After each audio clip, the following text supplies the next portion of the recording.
Hi friends, আপনারা সবাই কেমন আছেন? আজকে আমি বানাবো কচুর শাক। কচুর শাকটা প্রেসারে সিটি মেরে নিয়েছি একটা। তারপরে সরষের তেলে এটা করব। সরষের তেল দিয়ে আমি ওর মধ্যে নুন হলুদ দিয়ে দিয়েছি তেলের মধ্যে। দিয়ে আমি ইলিশ মাছের মাথাটা ভেজে নিচ্ছি। তার সাথেই আমি একটা পেঁয়াজ কুচি করে নিয়েছি, পেঁয়াজটাও ভেজে নেব এবং গোটা জিরে ফোড়ন দেব। দিয়ে সব একসাথে ভালো করে ভাজবো। ভেজে একটু কাঁচা লঙ্কা দিয়ে দেব। কাঁচা লঙ্কাটাও এর সাথে একসাথে সব ভেজে নেব। ভালো করে এটা ভাজবো। আমার রান্না যদি আপনাদের ভালো লাগে তাহলে সাবস্ক্রাইব করবেন এবং লাইক কমেন্ট করবেন। দেখুন কচু শাকটা আমি সেদ্ধ করে নিয়েছি। এই কচু শাকটা কিন্তু আমি এই ফোড়ন আর মাছের মাথা সব একসাথে দিয়ে দিচ্ছি। সব দিয়ে একসাথে ভালো করে নাড়াচাড়া করতে হবে।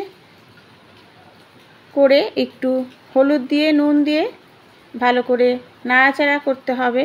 করে একদম ড্রাই করে নিতে হবে। খুব সুন্দর করে এটা অনেকক্ষণ ধরে সাঁতলাতে হবে। তারপরে একটু মিষ্টি দিতে হবে। দিয়ে ভালো করে ঢেকে ঢেকে কম আঁচে রান্না করবেন, তাহলে কচুর শাক খেতে খুব সুন্দর হয়। দেখুন রেডি হয়ে গেছে কচুর শাক।